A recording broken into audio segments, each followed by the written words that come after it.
الحمد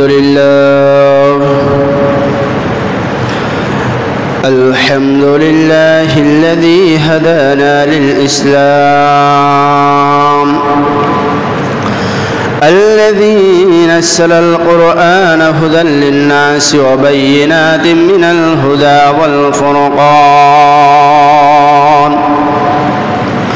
وخلق الإنسان وعلم وكرمه من البيان ما لم يعلم. سبحان الذي لا يحصى امتنان باللسان ولا بالقلم. ونشهد أن سيدنا وسندنا وحبيبنا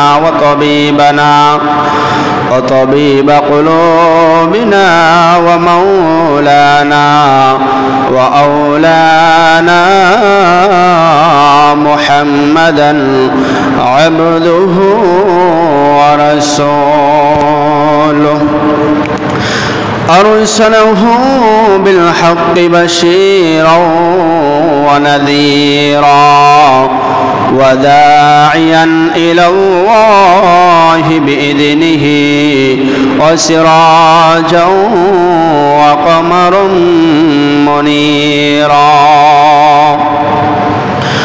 أما بعد، فأعوذ بالله من الشيطان الرجيم.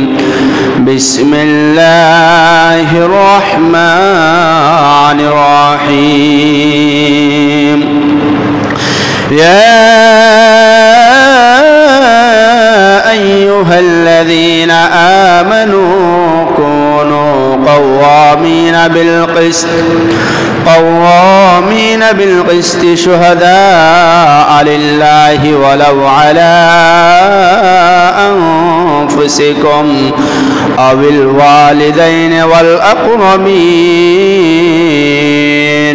إن يكن غنيا أو فقيرا فالله أولى بهما، فلا تتبعوا الهوى أن تعدلوا، وإن تلوا أو تعرضوا فإن الله كان بما تعملون خبيرا.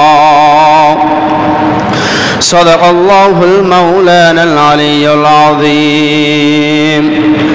وقال صاحب القرآن صلى الله عليه وسلم عن أبي هريرة رضي الله تعالى عنه قال: قال صاحب القرآن صلى الله عليه وسلم: 7 يظلهم الله في ظله يوم لا ظل إلا ظله: الإمام العادل، وشاب نشأ في عبادة ربه، إلى آخر الحديث، أو كما قال عليه الصلاة والسلام। সকলেই জবান খুলে মুহাব্বতের সাথে দুরূদ শরীফ পড়ি। اللهم صل على محمد وعلى آل محمد كما صليت على إبراهيم وعلى آل إبراهيم إنك حميد مجيد. اللهم بارك على محمد وعلى آل محمد كما باركت على إبراهيم وعلى آل إبراهيم إنك حميد مجيد. بارك الله لنا ولكم في القرآن المجيد، ونفعنا وإياكم بآيات وذكر الحكيم. سبحانك لا علم لنا إلا ما علمتنا إنك أنت العليم الحكيم मुअज़्ज़ज़ मुहतरम हाज़िरीन दिगर मुरब्बियान इस्लाम बिरादरान इस्लाम उपस्थित मुसल्ली भाईरा अल्लाह पाक रब्बुल को लाखों शुक्रिया जय महान रब्बुल आलामीन आमादेरके भालोबेसे मोहब्बत करे जुमार नामाज आदाय करार जन्य आशा बसार तौफिक दान करेছেন এই জন্য আমরা সকলেই জবান খুলে মুসলমানের আওয়াজ একবার শুকরিয়া আদায় করে নেই বলি আলহামদুলিল্লাহ। প্রিয় ভাইরা, আমি আপনাদের সামনে বুখারী শরীফের একটি হাদিস সূরা নিসার 135 নম্বর আয়াত তেলাওয়াত করেছি। আল্লাহ পাক যদি আমাকে তৌফিক দান করেন উক্ত আয়াতের উপর ভিত্তি করে কিছু আলোচনা করব। আমা তৌফিক ইল্লা বিল্লাহ। আজকে আমার আলোচনার মূল বিষয় হলো আল্লাহ তাআলা হাসরের ময়দানে যখন অবস্থা খুব ভয়াবহ দেখা দিবে, সেই ভয়াবহ পরিস্থিতির মধ্যে সূর্য যখন মানুষের মাথার আধাত উপরে চলে আসবে, এমন একটা পরিস্থিতি যখন আমরা সম্মুখীন হব, ওই সময় আল্লাহ পাক রব্বুল আলামিন 7 শ্রেণীর মানুষকে আরশের নিচে ছায়া দান করবেন। সুবহানাল্লাহ। অবস্থাটা কেমন হবে? হাদিসের মধ্যে আছে, সূর্যের আলো আমরা জানি যখন প্রচুর পরিমাণ গরম দেখা দেয়, তখন আমরা এত লক্ষ মাইল দূরে সূর্য, এটার তাপ কিন্তু আমরা সহ্য করতে পারি না। কি বলেন, ঠিক না? এত প্রখর এটার পাওয়ার, মানুষের শরীরের ঘাম ঝরে যায়, সহ্য করা যায় না। এত পাওয়ার আল্লাহ সূর্যের দিয়েছেন। একবার চিন্তা করেন, ওই সূর্য যখন মানুষের মাথার আধাত উপরে চলে আসবে, তখন আমি আপনি কিভাবে সহ্য করব? ক্ষমতা আছে? কারো ক্ষমতা নেই।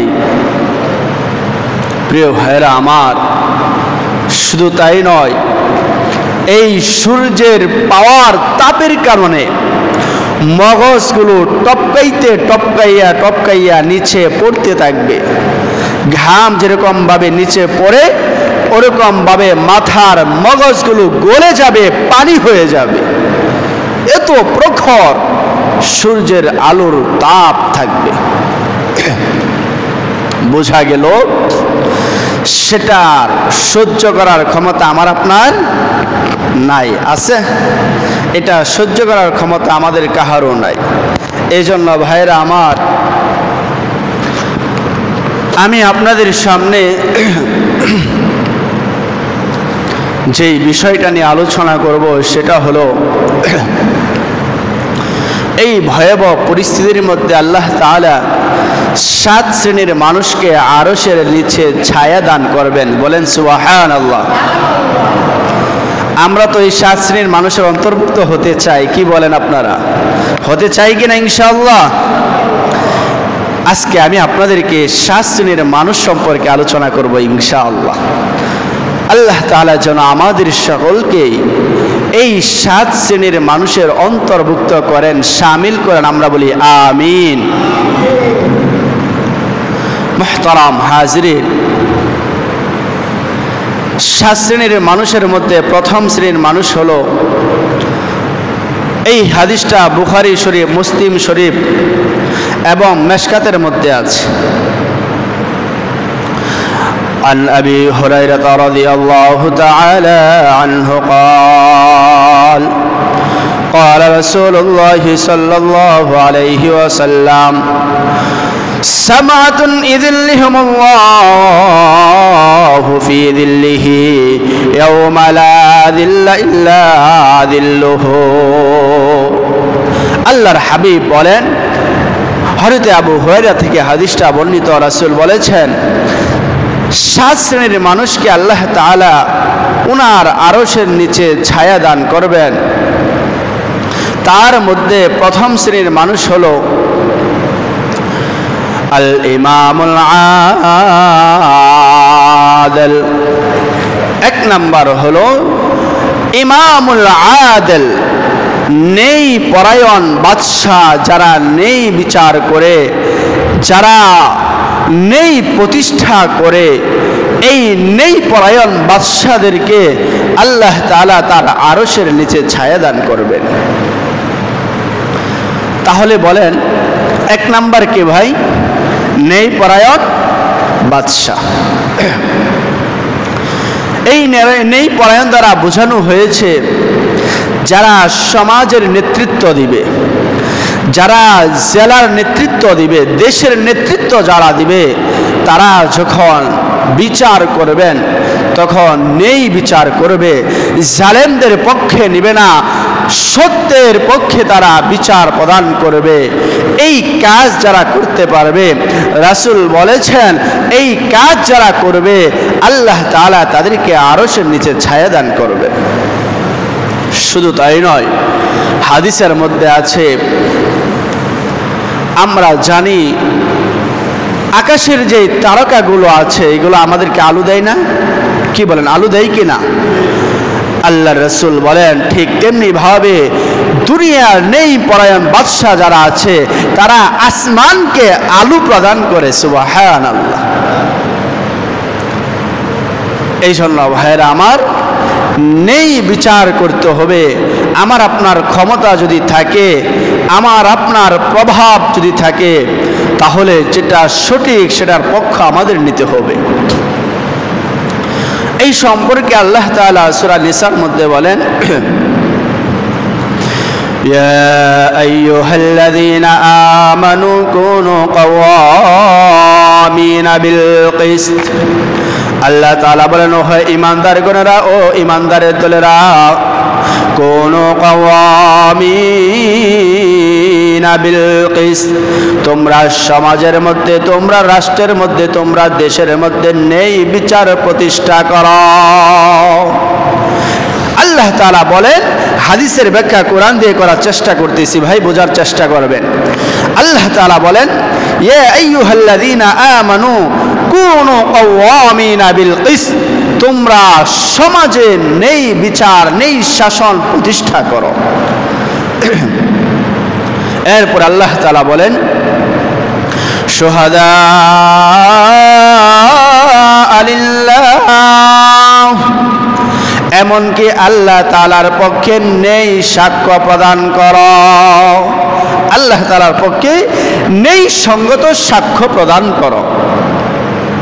ওয়ালাউ আলা আনফুসিকুম আবিল ওয়ালিদাইনি ওয়াল আকরাবিন, যদিও তোমাদের সাক্ষ্যটা তোমাদের নিজেদের বিরুদ্ধে চলে যায়, আবিল ওয়ালিদাইনে, যদি তোমাদের সাক্ষ্যটা তোমাদের বাবা মার বিরুদ্ধে চলে যায়, ওয়াল আকরাবিন, যদি তোমাদের সাক্ষ্যটা তোমাদের নিকটাত্মীয়দের বিরুদ্ধে চলে যায়, এরপরেও তোমরা ন্যায়ের পক্ষ সাক্ষ্য প্রদান করো।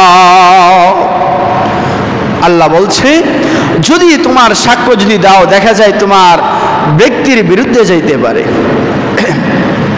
যেমন ধরেন একটা অন্যায় করলো, অন্যায় করার পরে যখন বিচারক বিচার করবে, এখন যদি সে তার বিরুদ্ধে সাক্ষ্য, নিজের বিরুদ্ধে সাক্ষ্য প্রদান না করে নিজে অন্যায় করছে এটাকে অস্বীকার করলো, কথার কথা, এটা যেন না করে। এই জন্য আল্লাহ বলছে, যদি তোমার সাক্ষ্যটা তোমার বিরুদ্ধেও যায়, তারপরে তুমি নেই সাক্ষ্য প্রদান করতে হবে। এরপর আল্লাহ বলেন, আবিল ওয়ালিদাইন, তোমার আব্বা আম্মার বিরুদ্ধে যদি তোমার সাক্ষ্য দিতে হয়, নেই সাক্ষ্য প্রদান করলে সেটা হতে পারে তোমার আব্বা আম্মার বিরুদ্ধে যাইতে পারে, এরপরেও তোমাকে নেই সাক্ষ্য প্রদান করতে হবে, মিথ্যা সাক্ষ্য দেওয়া যাবে না। মুহতারাম হাজিরিন ওয়াল আকরাবিন, আল্লাহ বলেন তোমার নিকট আত্মীয় একটা অন্যায় করছে, চুরি করছে, এটাকেও তোমার সাক্ষ্য দিতে হবে। তোমার আত্মীয় স্বজন হয়েছে বিদায় তুমি তার বিরুদ্ধে সাক্ষ্য প্রদান করবা না, এটাও করা যাবে না। প্রিয় ভাইরা আমার, এই নেই প্রতিষ্ঠান, নেই বিচার আমরা করব কিভাবে? এটা আমরা কার কাছ থেকে শিখব? আমাদের পেয়ারা নবী মুহাম্মদুর রাসূলুল্লাহ সাল্লাল্লাহু আলাইহি ওয়াসাল্লাম আমাদেরকে নেই বিচারের সাক্ষ্য শিখিয়ে দিয়েছেন। عن عائشة رضي الله تعالى عنها قالت أن قريشا أهمهم شأن المرأة والمخزومية التي سرقت। আম্মা জান আয়েশা বলেন, হাদিসের মধ্যে আছে ও মুসলমান, মাখজুম গোত্রের একজন মহিলা চুরি করেছিল। চুরি করার পরে সাহাবায়ে কেরাম কথা বলতেছে, যেই মহিলাটা চুরি করেছে সেই মহিলাটা সম্ভ্রান্ত বংশের একজন মহিলা, সুতরাং তার বিচার করার ক্ষেত্রে একটু শিথিলতা অবলম্বন করা দরকার। সাহাবায়ে কেরাম নিজেদের মধ্যে পরামর্শ করতেছে যে যেই মহিলাটা চুরি করেছে, বুখারীর হাদিস, সেটা একটা সম্ভ্রান্ত বংশের প্রভাবশালী একটা বংশের মহিলা চুরি করছে। এখন যদি তার বিচার করা হয় তাহলে তো তার বংশের মান সম্মান যাবে, কি বলেন? স্বাভাবিকভাবে যদি আমাদের বংশের কথার কথা একটা উদাহরণ দেয়, এটা মাইন্ড করেন না, ধরুন খান বংশের একটা মানুষ যদি চুরি করে, খান বংশের বদনাম না? কি বলেন আপনারা, এটা বংশের বদনাম হবে কি না? তো মাখজুম গোত্রের মহিলা চুরি করছে, একটা গোত্রের পুরা বদনাম হয়ে যাবে। এই জন্য সাহাবায়ে কেরাম আলোচনা করতেছে, একটা কাজ করো, এই বিচারটা যেহেতু চুরি করলে হাত কাটতে হয়, সুতরাং রাসূলের কাছে যায়া একটা ব্যক্তিকে পাঠাও, সে রাসূলের কাছে যায় পরামর্শ করো যে বিচারটা একটু শিথিল করা যায় কিনা। আমার বন্ধুগণ, বড় বড় সাহাবায়ে কেরাম যারা ছিলেন, আবু বকর, ওমর, উসমান, আলী যারা ছিলেন, তারা চিন্তা করলেন আল্লাহর হাবিবের কাছে কে যেয়ে কথা বলবে, কারো সাহস হচ্ছে না রাসূলের কাছে যায় পরামর্শ করবে।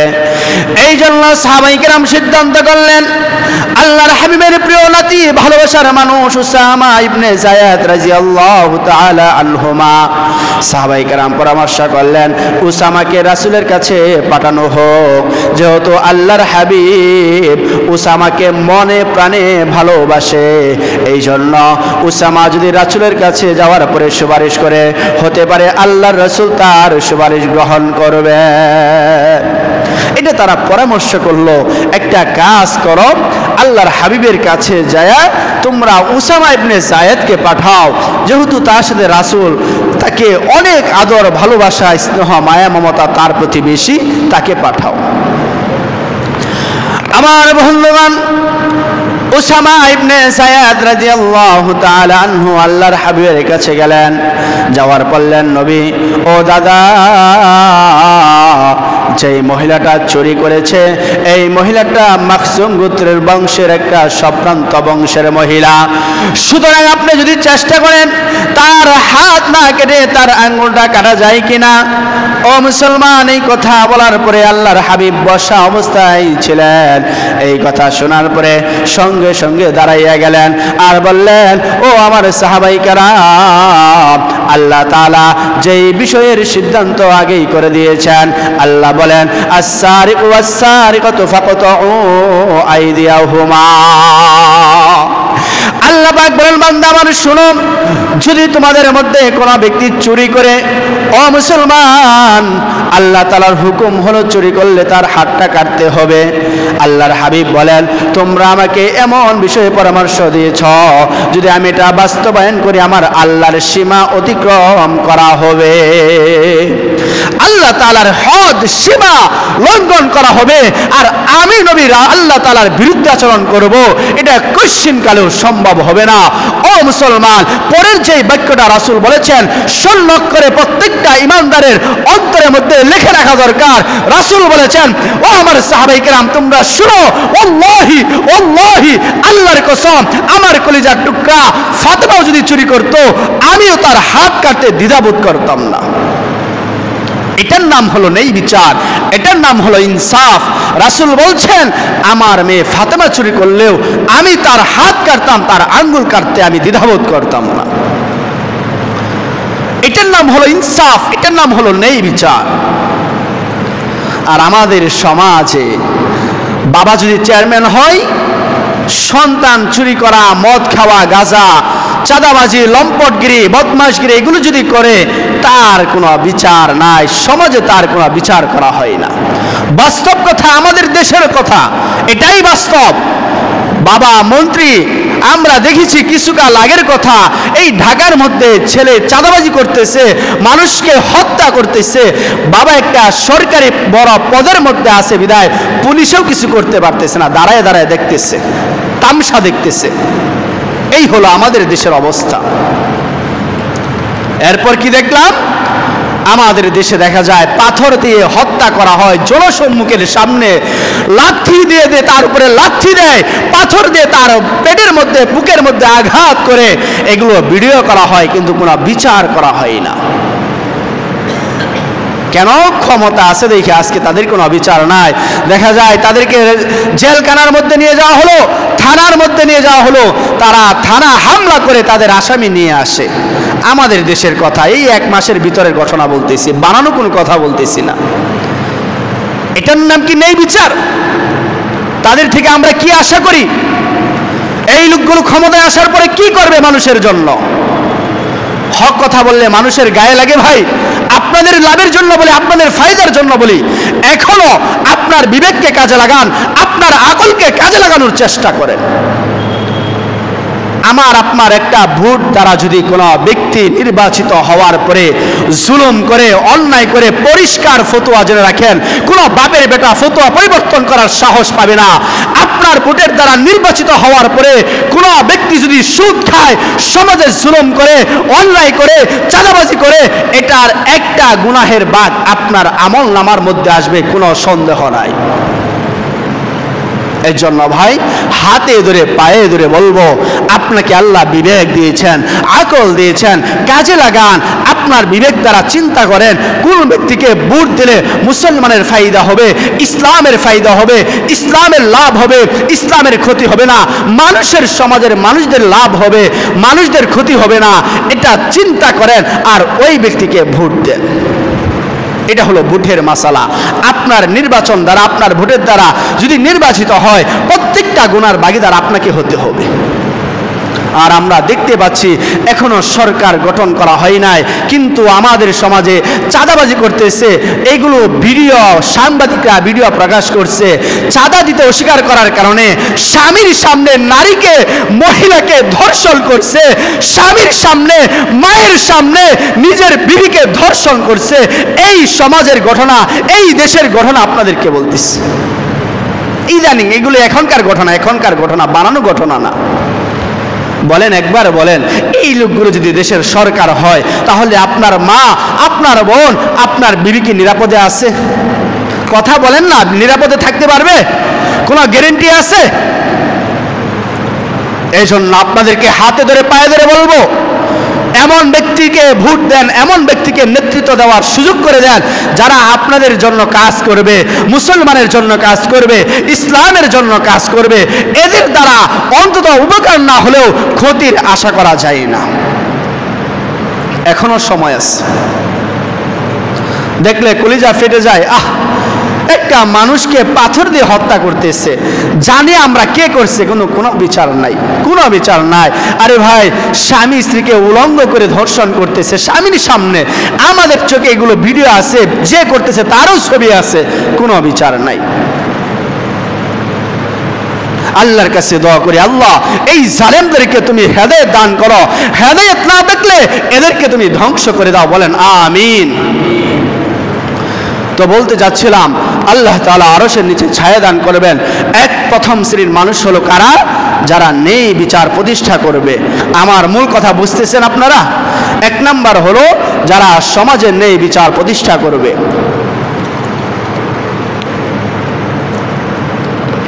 এই জন্য ভাইয়েরা আমার, আল্লাহ তাআলা বলেন ন্যায় বিচার তোমরা করো।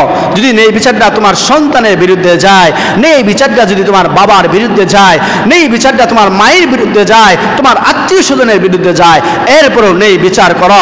কথা কার ভাই? আমার না আল্লাহর। সূরা নিসার 135 নম্বর আয়াতের মধ্যে আল্লাহ পরিষ্কার বলে দিয়েছেন, ওয়ালাউ আলা আনফুসিকুম আবিল ওয়ালিদাইনি ওয়াল আকরাবিন।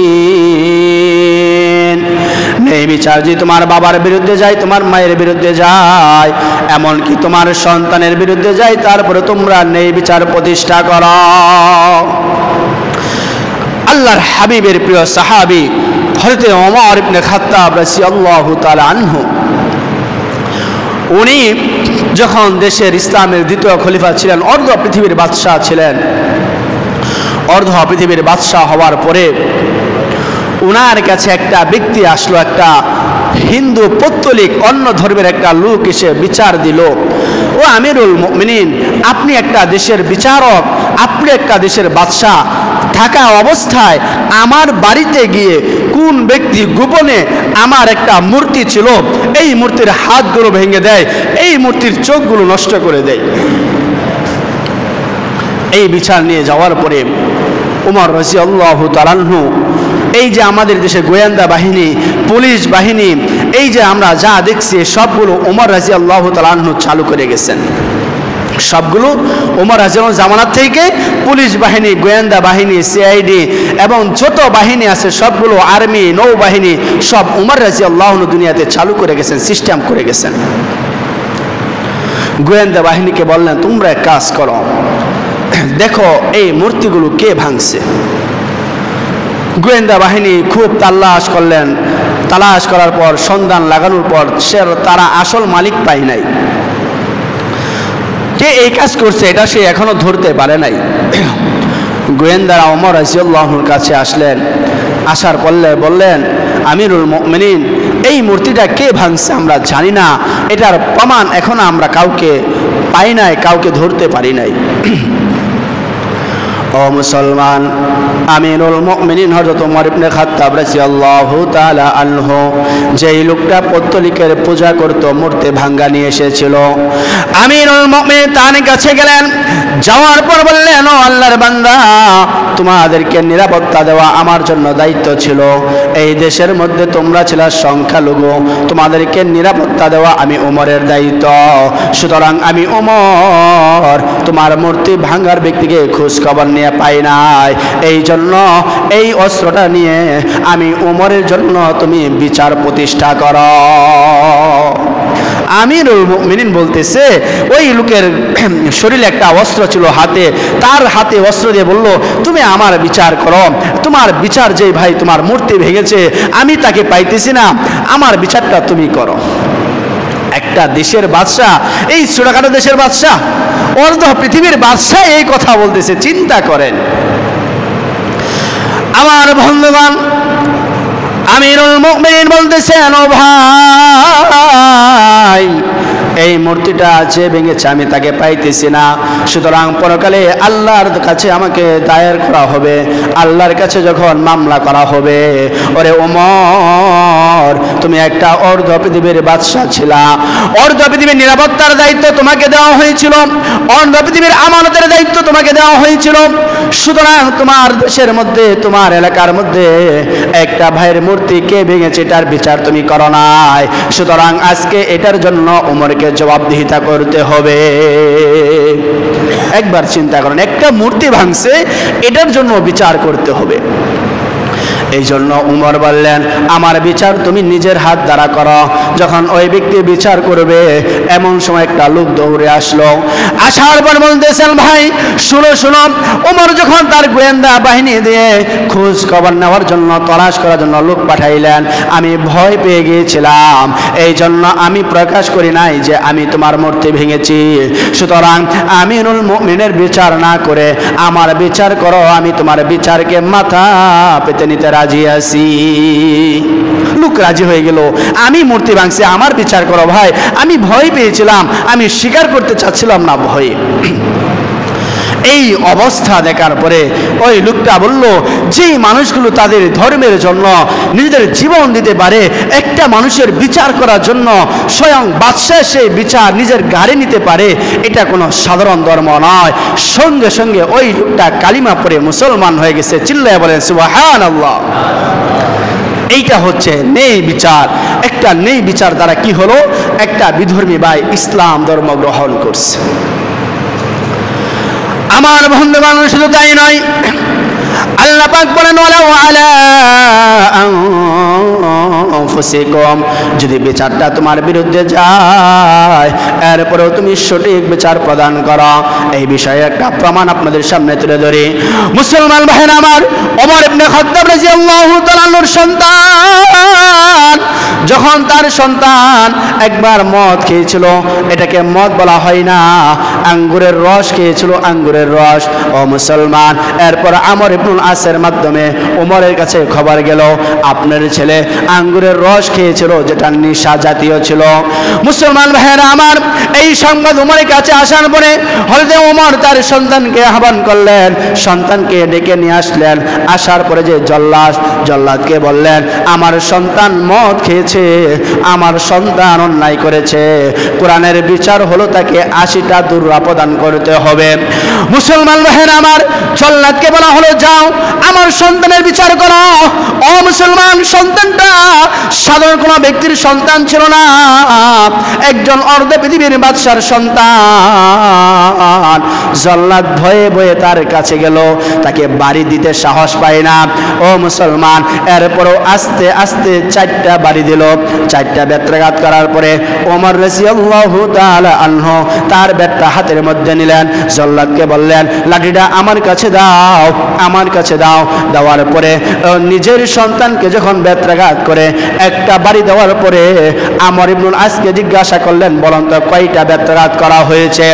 আমর ইবনুল আস বললেন, ও মুসলমান শুনো। আমর ইবনুল আস বললেন, 5টা বাড়ি দেওয়া হয়েছে। ওমর বলে, না না, একটা বাড়ি দেওয়া হয়েছে, আর আগে যে 4টা বাড়ি দেওয়া হয়েছিল, এই 4টা বাড়ি জল্লাদ শিথিলতা অবলম্বন করেছিল।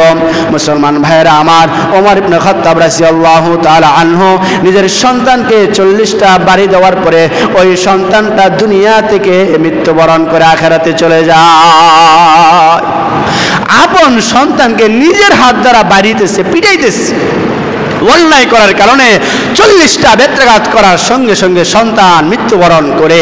মুসলমান ভাইয়েরা আমার, সমস্ত সাহাবায়ে কেরাম আশ্চর্য হয়ে গেল, সকলের মধ্যে কান্নার রোল বয়ে বয়ে পড়তেছে। সবাই বলতেছে, ওমর এটা কি করলো? ও মুসলমান, এরপরে সাহাবায়ে কেরামকে বলছে, তোমরা কেউ যাইবা না, সবাই উপস্থিত থাকো, আমাদের সবাইকে নিয়ে আরো কাজ বাকি আছে। ওমর রাদিয়াল্লাহু আনহু তার জানাজার নামাজ পড়লেন। জানাজার নামাজ পড়ার পরে তাকে কবরের মধ্যে রাখলেন।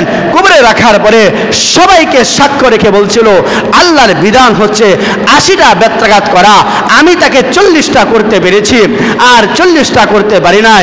আল্লাহর কাছে এটার জন্য আমাকে জবাবদিহিতা করতে হবে। সুতরাং তোমরা সাক্ষ্য থাকো, আমি আর 40টা বেত্রাঘাত তার কবরের মধ্যে করব, যেন আল্লাহ তাআলার বিধানের ক্ষেত্রে কোনো ধরনের ত্রুটি অবলম্বন করতে না হয়, কোনো ধরনের শিথিলতা যেন দেখা না যায়। একবার চিন্তা করেন, সন্তান কবরের মধ্যে, নিজের সন্তান, খুব শুনতে অনেকটা সহজ মনে হচ্ছে, কি বলেন? নিজের সন্তানকে নিজে পিটাইয়া পিটাইয়া হত্যা করে কবরের মধ্যে রেখে আবার কবরের মধ্যে 40টা বেত্রাঘাত করা। ও মুসলমান, আল্লাহর ভয় না থাকলে, আল্লাহ তাআলার ভালোবাসা না থাকলে এটা করা সম্ভব হবে না। এটা হচ্ছে নেই বিচার, এটা হচ্ছে আদেল, এটাকে বলা হয় নেই ইনসাফ, বিচার প্রতিষ্ঠা করা। এরপরে আল্লাহ তাআলা বলেন ইয়াকুন গানিয়ান আও ফাকিরান ফাল্লাহু আওলা বিহিমা।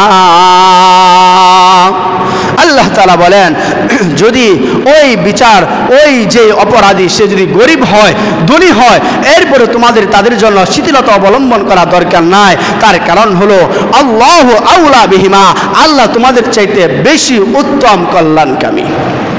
মুহতারাম হাজরিন, আল্লাহ তাআলা বলেন ফালা তাত্তাবিউল হাওয়া আন তা'দিলু, নেই প্রতিষ্ঠা করতে যেয়ে তোমরা নিজেদের খেল তামাশার অনুসরণ করো না, আল্লাহ তোমাদেরকে যা বলেছে সেটাই বাস্তবায়ন করো।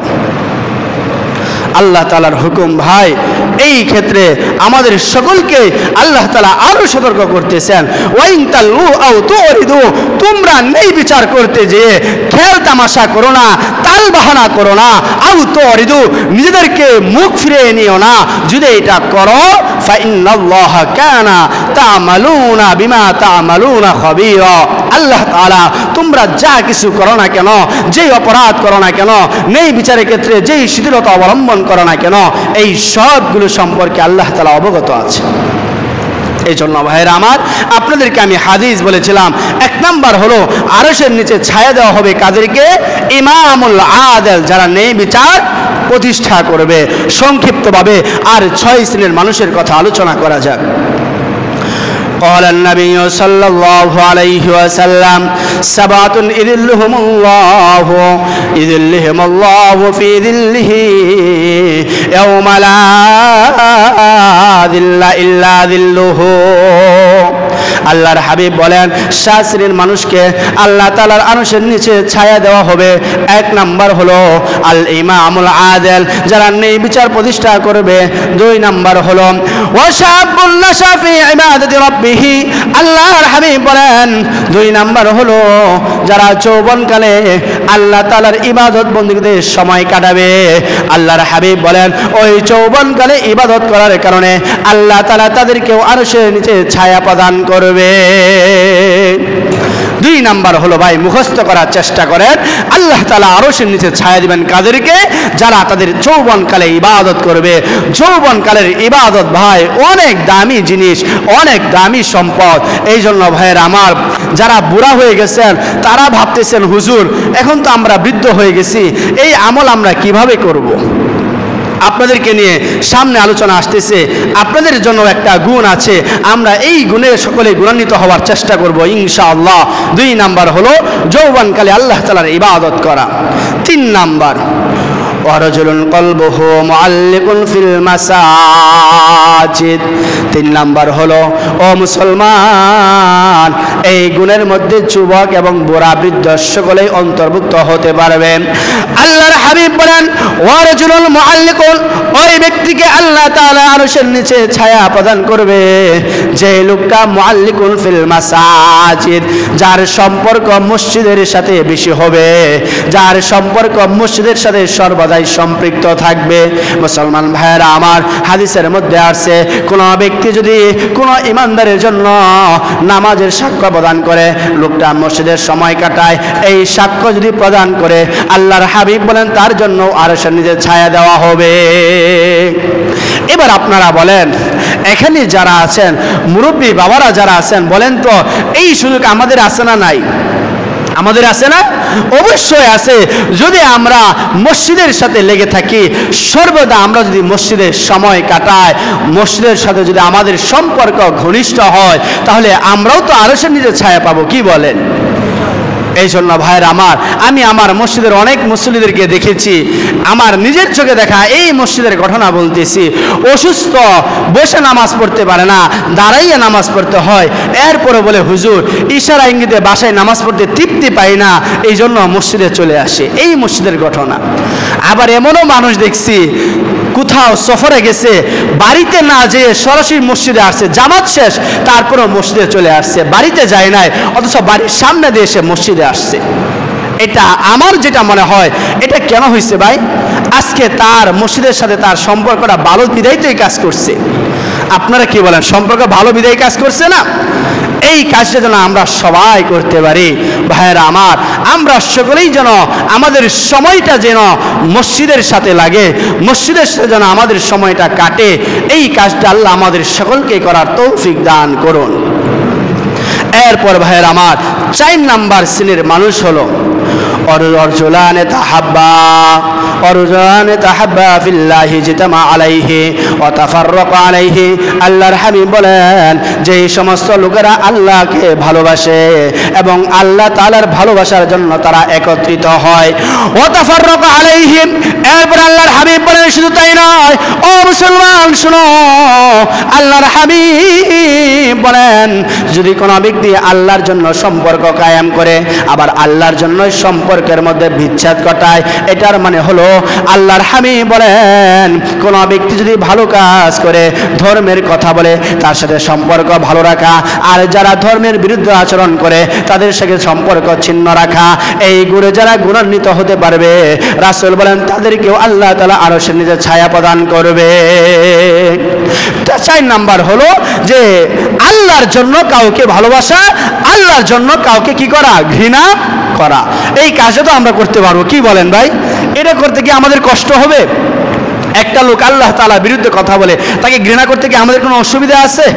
একটা লোক আল্লাহ কথা বলে, হক কথা বলে, কোরআনের কথা বলে, উলামায়ে কেরাম হক কথা বলে, মসজিদের ইমাম সাহেব আল্লাহ তাআলার বিধানের কথা বলে, তাদের সাথে যদি আমাদের সম্পর্ক হয়, এটা কিসের জন্য? আল্লাহর জন্য না? কি বলেন ভাই? আল্লাহর জন্য না? এই জন্য ভাইয়েরা আমার, তাদের সাথে সম্পর্ক রাখবো। এই কাজটা যদি করতে পারি, আল্লাহ আমাদেরকে আরশের নিচে ছায়া প্রদান করবে। এরপরে আরেকটা গুণ হলো অরজুলুন তলাবাতহু ইমরাতান মাওজাত মুনসিবুল ওয়া জামাল। আল্লাহর হাবিব বলেন, কোন সম্ভ্রান্ত বংশের সুন্দরী নারী যদি কোন যুবককে খারাপ কাজের জন্য আহ্বান করে, কিন্তু ওই যুবক তার খারাপ কাজের ডাকে সাড়া দেয় না, সে বলে ইন্নী আখাফুল্লাহ, আমি আল্লাহ তাআলাকে ভয় করি, আমার দিলে আল্লাহর ভয় আছে, এই জন্য আমি তোমার ডাকে সাড়া দিতে পারবো না।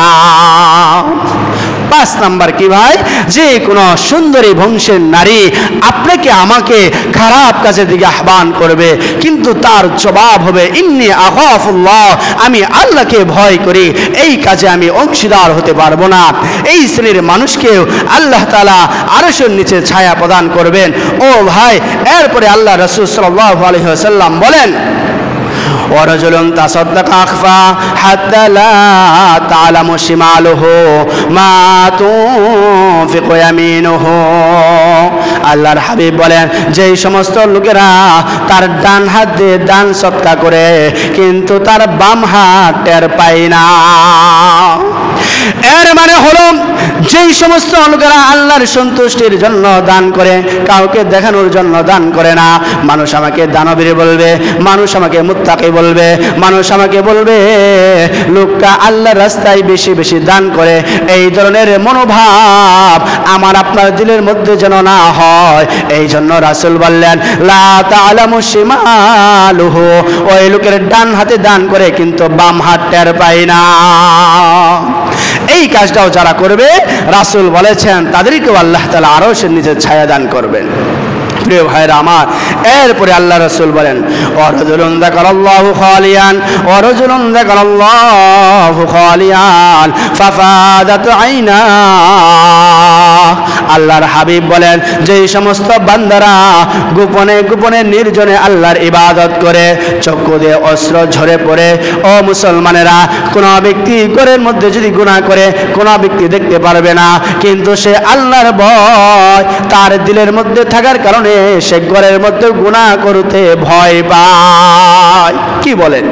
এই লোকটাই তো আসল মুত্তাকি, যেই লোকটা ঘরের মধ্যে ওয়ারাজুলুন যাকারাল্লাহু খালিয়ান, আল্লাহ আল্লাহর হাবিব বলেন এমন একটা জায়গার মধ্যে থাকে যেখানে সে ইচ্ছা করলে গুনাহ করতে পারে, মানুষ তাকে দেখবে না, কেউ তার গুনাহ সম্পর্কে জানতে পারবে না, কিন্তু তার দিলের মধ্যে আল্লাহর ভয় আছে। তার দিলের মধ্যে আল্লাহর ভয় থাকার কারণে নির্জনে আল্লাহর ইবাদত করে, আল্লাহর কাছে কান্নাকাটি করে গুনার সাথে সম্পৃক্ত হয় না। রাসূল বলেছেন এই লোকটাকেও আল্লাহ তাআলা আরশের নিচে ছায়া দান করবেন। ও মুসলমান, আমরা সকলেই তো আরশের নিচে ছায়া পেতে চাই, কি বলেন আপনারা? চাই কিনা বলেন না, চাই কিনা? আল্লাহ তাআলা আমাদের সকলকে আল্লাহ তাআলার এই আরশে হাসরের ময়দানে আরশের নিচে ছায়ার মধ্যে যেন আমরা শামিল হতে পারি, অন্তর্ভুক্ত হতে পারি, সেই তৌফিক দান করুন। আমরা সকলে বলি আমিন। ওয়া আখিরু দাওয়ানা আলহামদুলিল্লাহি রাব্বিল আলামিন। আসসালামু আলাইকুম ওয়া রাহমাতুল্লাহ।